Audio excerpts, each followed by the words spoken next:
50,000 రూపాయలు వాళ్ళు లోన్ అడిగిన వెంటనే ఇచ్చే ఏర్పాటు సదుపాయం ఆ రోజు రాజశేఖర రెడ్డి గారి ప్రభుత్వంలో కాంగ్రెస్ పార్టీ కల్పించిన విషయాన్ని మర్చిపోయారు.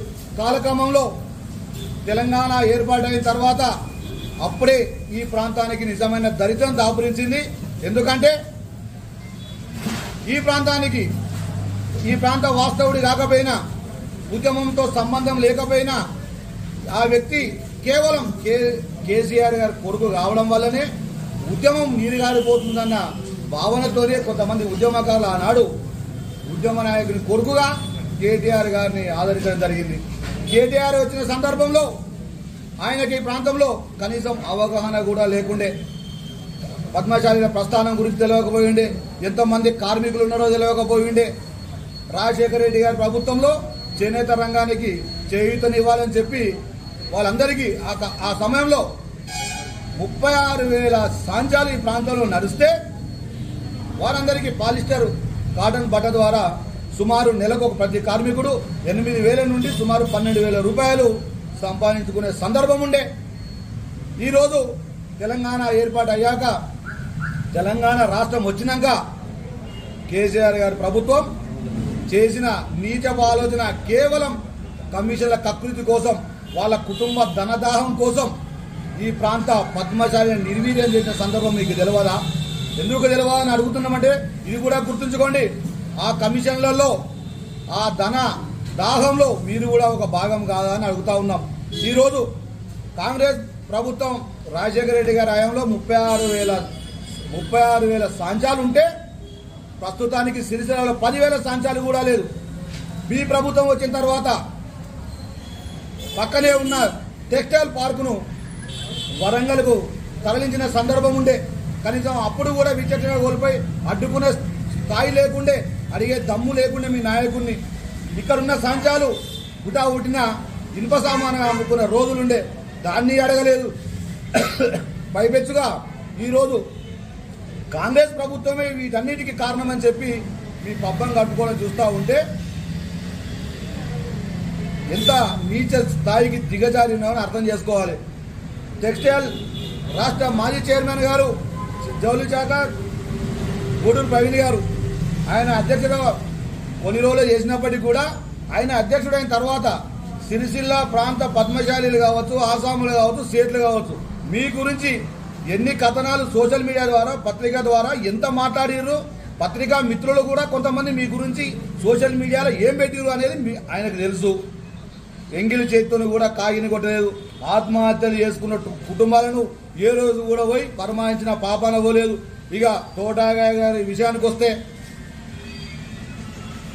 ప్రభుత్వ భూములు కావచ్చు, ప్రభుత్వం ద్వారా ఇచ్చే సబ్సిడీ కావచ్చు, అలాగే పోతే తాను అధికారంలో ఉన్నప్పుడు జడ్పీటీసీగా చేసినప్పుడు, ఎంపీటీసీగా చేసినప్పుడు చేసిన క్రమంలో కావచ్చు, ఆయనకు పూర్తిగా దళితులు అంటే ఏవగింపు లేకుండా చిన్న చూపు చూసుకుంటా బూతు మాట్లాడే సందర్భం ఉండే. ఈ రోజు నీ నీచ మాటలు, నీచ సంస్కృతి ఈ సమాజానికి తెలియదా? మీరేదో మళ్ళొకసారి కేటీఆర్ గారి దగ్గరనో, కేసీఆర్ గారి దగ్గరనో, లేకపోతే ఇంకా బాగా దొంగదారిని సంపాదించుకుంటున్న దగ్గరనో మీ మెప్పు పొందడానికి కేకే మహేందర్ రెడ్డి మీద తప్పుడు కూతలు కూస్తే ఇది జనమంతా నిన్ను అసహించుకుంటారు. ఏ రకంగా ఈడ కేటీ రామారావు గారు గెలిచిరో ఈ సభ్య సమాజానికి తెలుసు. ఈడ మీరు గొప్పలకు పోయేది ఏం లేదు. ఇంకా ముఖ్యంగా అభివృద్ధి అని మీరు చెప్తా ఉన్నారు. ఆ అభివృద్ధి ఏదో కేటీఆర్ గారు స్వయంగా తన సొంత ఆలోచన శక్తితో వచ్చింది కాదు, తను చేసింది కాదు. ఎందుకంటే ఈ ప్రాంతంలో కేవలం ఆయన ఒక శాసనసభ్యుడిగా మాత్రమే తిరుగుతూ ఉండే, ఇక్కడున్న ప్రాంత సమస్యల మీద అవగాహన లేకుండే. కేవలం ఏదైతే జిల్లా ఏర్పాటు అయిందో, జిల్లా ఏర్పాటు కూడా ఉద్యమకారుల ఫలితం. అది ఉద్యమకారుల ఉద్యమ ఫలితంగానే జిల్లా ఏర్పాటైంది. జిల్లా ఉద్యమం ద్వారా వచ్చిందన్న విషయం అది కేసీఆర్ గారికి తెలుసు, ఇక్కడ ఉన్న ప్రాంత ప్రజలకు తెలుసు. ఎందుకంటే జిల్లా రావడం వల్లనే జిల్లాకు కావాల్సిన హంగులన్నీ ఇక్కడికి రావడం జరిగింది. ఇలా కేటీఆర్ గారి గొప్ప ఏం లేదు. ఇకపోతే ఇదంతా మెడికల్ కాలేజీ కావచ్చు, ఇంజనీరింగ్ కాలేజీ కావచ్చు, ఈ ప్రాంత అభివృద్ధి కోసం ప్రతి ఒక్క ఉద్యమకారుడు నడుం బిగించి వారు ఉద్యమం చేస్తేనే ఈ ప్రాంతం ఈ విధంగా అభివృద్ధి చెందుతుంది అనేది చెప్పి మీరు మర్చిపోవద్దు. కావచ్చు మీరు అక్కడక్కడ రోడ్లు కొన్ని పనికిమాలిన చెట్లు పెట్టి మెరిపించారు, కానీ ఒక కాంగ్రెస్ పార్టీ నాయకులుగా ప్రతిపక్షంలో ఉండి కూడా ఆ రోజు మేము ప్రశ్నించినాం. ఈ రోజు అధికారంలోకి వచ్చినామని చెప్పి అహం లేకుండా తప్పుడు మార్గాలను కాకుండా గతంలో మీరు అభివృద్ధి పేరు మీద చేసిన దోపిడీని ఎందుకు ప్రశ్నించలేకపోయారు? ఉదాహరణ చెప్పుకుంటే సుమారు వీరు అధికారంలోకి వచ్చిన తర్వాత 3,500 కోట్ల రూపాయల ఇసుకను హైదరాబాద్కు, చైనాకు, రష్యాకు తరలించిన సందర్భాన్ని మర్చిపోయిరా? అలాగే ఇదే ఇసుకను ఎందుకు తరలిస్తున్నారు? మా ప్రకృతి సహజమైన వనరులను తరలించకపోతున్నారు, దోపిడీకి గురైందని అడిగితే దళిత సోదరును కొట్టించిన విషయం మర్చిపోయిరా తడిదిని ప్రయోగించి? అలాగే ఈ చెట్ల మీద ఒక్కరోజు చోక్టాప్ కోసం, ఒక్కరోజు మెప్పు కోసం కేసీఆర్ కాన్వాయ్ అయింది, కేసీఆర్ గారు మీటింగ్కి వస్తున్నారని చెప్పి సుమారు 1 కోటి రూపాయల చెట్లు రోడ్డుకి ఇరువైపులా పెట్టి ప్రజాధారాన్ని వృధా చేసింది పోలేదా? అవి పైపెచ్చుగా మీరు అధికారంలో ఉన్నప్పుడు తోట ఆగారు కావచ్చు, వాళ్ళకి సంబంధించిన నాయకులు, జిల్లా స్థాయి నాయకులు కావచ్చు, సబ్సిడీ ట్రాక్టర్ల మీద, వికలాంగులకు ఇచ్చే వెహికల్ల మీద, ప్రభుత్వం ద్వారా ఇచ్చే భూముల మీద, అలాగే పోతే పద్మశాలీలకు సంబంధించి ఇచ్చే సబ్సిడీలు, యారాన్ సబ్సిడీ కావచ్చు మీద, వాటి మీద మీరు ఎన్ని లక్షల రూపాయలు లంచాలు తీసుకున్నారో, ఎన్ని కమిషన్లు తీసుకున్నారో ఈ ప్రాంత ప్రజలకు తెలియాలనుకుంటున్నారా? బేషరతుగా రాష్ట్ర వ్యాప్తంగా ప్రజలు మార్పు కోరుకున్నారు. ప్రజలు మార్పు కోవడం వల్లనే మీరు ఇప్పుడు ఈ పరిస్థితుల్లో ఉన్నారని చెప్పి మీరు అవగతం చేసుకోవాలి. ఏదైతే పద్మశాలీల పట్ల మీకు చిత్తశుద్ధి ఉంటే ఓకేనా? నమస్కారం. నిన్నటి రోజున రాజన్న సిరిసిల్ల జిల్లాకు సంబంధించి బీఆర్ఎస్, టీఆర్ఎస్ నాయకులు, జిల్లా నాయకత్వం అధికారం కోల్పోయిన మత్తులో విచక్షణ కోల్పోయి స్థానిక నేత, సిరిసిల్ల నియోజకవర్గ కాంగ్రెస్ పార్టీ నాయకుడు కేకే మహేందర్ రెడ్డి గారి పైన అనుచిత వ్యాఖ్యలు వెనుకకు తీసుకోవాలని, బేషరతుగా వెనుకకు తీసుకోవాలని చెప్పి ప్రజల సమక్షంలో పత్రికా ముఖంగా క్షమాపణలు చెప్పాలని చెప్పి తంగలపల్లి మండల కాంగ్రెస్ పార్టీ పక్షాన ఈ వేదిక ద్వారా మేము వాళ్ళని డిమాండ్ చేస్తూ ఉన్నాం. ఎందుకంటే ఏదైతే తోట ఆగయ్య అనే వ్యక్తి బీఆర్ఎస్ పార్టీ జిల్లా అధ్యక్షునిగా కొనసాగుతున్నాడో, ఆ కొనసాగుతున్న క్రమంలో అధికారం వచ్చిన తర్వాత తన అధికార మత్తులో విచక్షణ కోల్పోయి ఎన్నో కార్యక్రమాలు ఒక ఆగంతకుడి మాదిరిగా ఆగయ్య అనే వ్యక్తి నీచమైన కార్యాలు చేసిన వ్యక్తిగా రాజన్న సిరిసిల్ల జిల్లాలో అందరికీ తెలిసిన విషయమే. ఈరోజు తనేదో మేము ఈ ప్రాంత ప్రజలకు మంచి చేసినాం, ఈ ప్రాంత ప్రజలను ఆదుకున్నామని చెప్పి తను చెప్పడం, ఇష్టారీతిన నోటికి ఎంతొస్తే అంత మాట్లాడడం ఆయన విచక్షణకు వదిలేస్తా ఉన్నాం.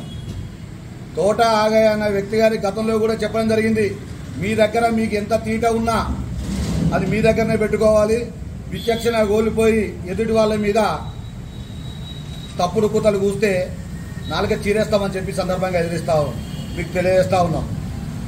ఎందుకంటే 5 సార్లు ప్రజల మన్నలతోని పోటీ చేసి ఓడిపోయినప్పటికీ కూడా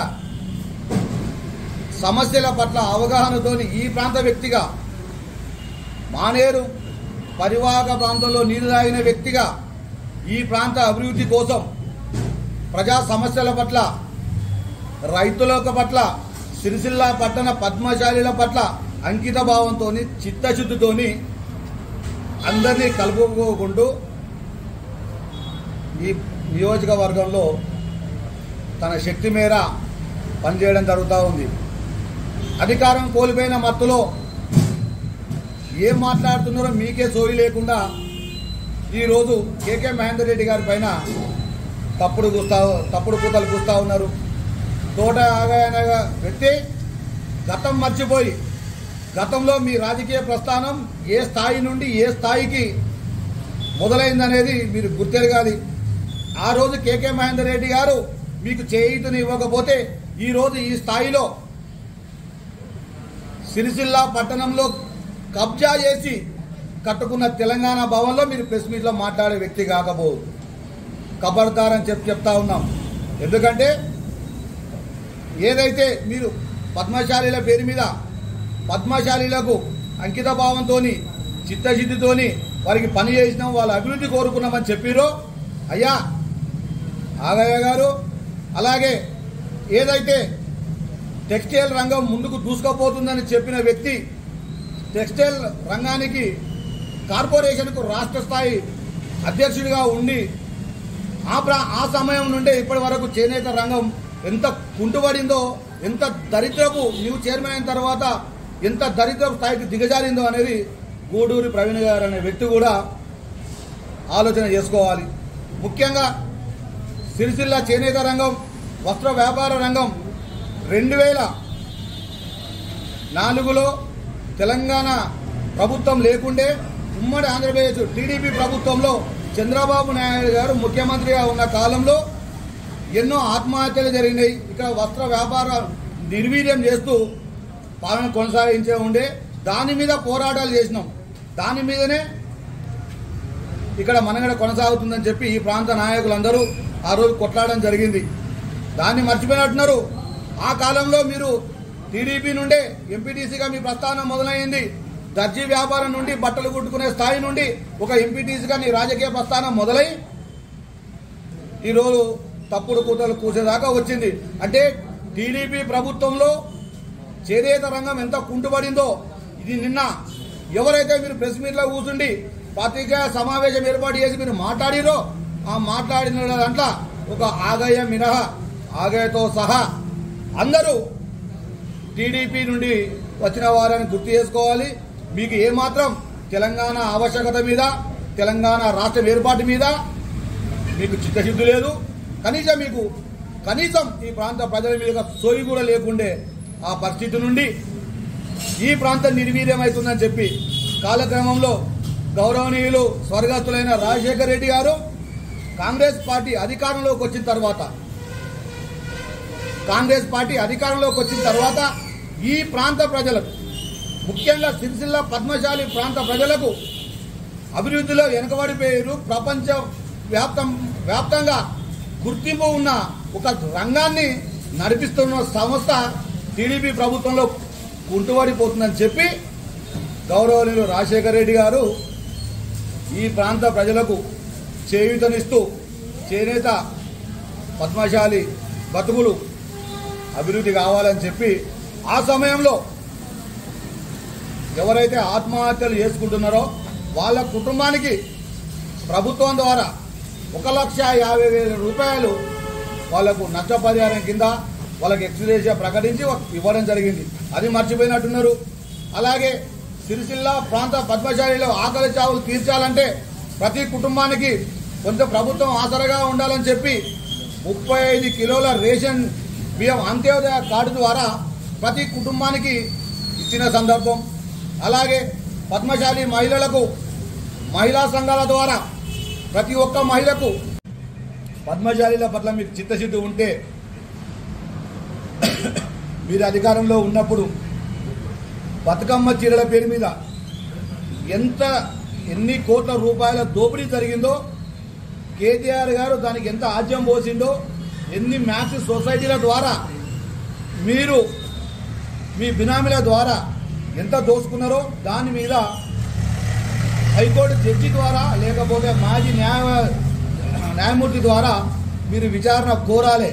మీరు నిజంగా సత్యవంతులైతే ఇవన్నీ తప్పులు చేసి ఇవన్నీ దాచిపెట్టుకొని ఈరోజేదో మేము సత్యహరిచంద్రులం అని చెప్పి మాట్లాడడం చూస్తూ ఉంటే సభ్య సమాజం సిగ్గుపడుతుంది.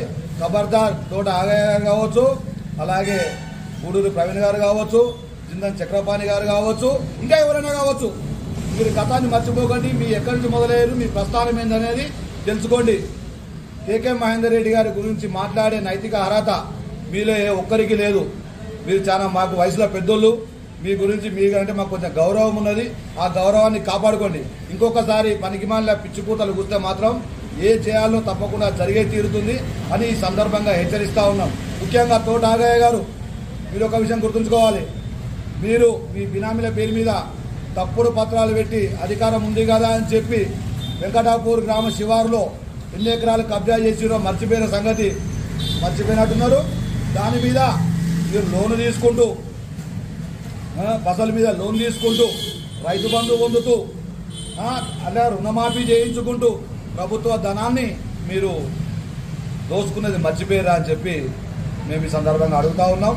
ఇవన్నీ ఎక్కడెక్క ప్రెస్ మీట్లు పెట్టుకుంటూ ప్రజల్లో కేకే మహేందర్ రెడ్డి గారు, కాంగ్రెస్ పార్టీ నాయకులు అందరూ నిలదీస్తూ ఉంటే ఈరోజు మీ కడుపు నొప్పి, అధికారం దూరమైంది, మా నిజ స్వరూపం బండారం బయటపడుతుందని చెప్పి తట్టుకోలేక ఈరోజు అబండాలు పిచ్చికూతలు కూస్తున్నారు. కాబట్టి ఆ పిచ్చికూతలు బేషరతుగా వెనుకకు తీసుకోవాలి. లేదు ఇందులో ఏం చేసిందే నిజం ఉంది అనుకుంటే 2-3 రోజుల్లో మళ్ళీ ఒక ప్రెస్ మీట్ ద్వారా చెప్తాం. సిరిసిల్ల అంబేద్కర్ వద్దనో లేదంటే సిరిసిల్ల గాంధీ చౌరస్తాల్లో ఎంత అభివృద్ధి జరిగింది, అందులో ఎంత దోపిడీ జరిగింది, అందులో మీ వాటా ఎంతనో దిగ్గు చేర్చడానికి చర్చ సిద్ధమా అని చెప్పి ఈ సందర్భంగా అడుగుతా ఉన్నాం. బేషరతుగా తోట ఆగయ్య గారు, గూడూరు ప్రవీణ్ గారు వాళ్ళు ఏవైతే ప్రెస్ మీట్లో మాట్లాడిన మాటలు అవి వెనుక తీసుకోవాలని కోరుతా ఉన్నాం. 14లో ఉవ్వెత్తున సిరిసిల్ల ప్రాంత ప్రజలందరూ కలిసి జిల్లా కావాలనే ఏర్పాటు కోసం ఉద్యమాలు చేపడుతున్న క్రమంలో అప్పుడున్న బీఆర్ఎస్ పార్టీ, టీఆర్ఎస్ పార్టీ నాయకులు జిల్లా వద్దు అని చెప్పడం, కేటీఆర్ గారు జిల్లా చేయడానికి ఇలా ఏముందని చెప్పి కేటీఆర్ జిల్లా కానే కాదని చెప్పడం అనేది బీఆర్ఎస్ పార్టీ నాయకులు మర్చిపోయినట్టున్నారు. అప్పుడున్న ఉద్యమకారులు అందరం మేమే బిడ్డ, ఆ రోజు తరిమినం, ఎక్కడ కూడా మిమ్మల్ని కూర్చున్న నిల్వ నీడ లేకుండా చేసినాం, ఖబర్దార్ అని చెప్పి మల్లుపల్లి సాక్షిగా కేటీఆర్ గారిని నాయకులందరినీ తరిమింది మర్చిపోయిర్రా. ఆ రోజు మేము ఉద్యమం ఫలితంగానే ఈరోజు ఈ జిల్లా కాస్తో కూస్తో అభివృద్ధి బాగా కనబడతా ఉందని నాయకులు, టీఆర్ఎస్ పార్టీ నాయకులు మర్చిపోవద్దని విజ్ఞప్తి చేస్తున్నాం.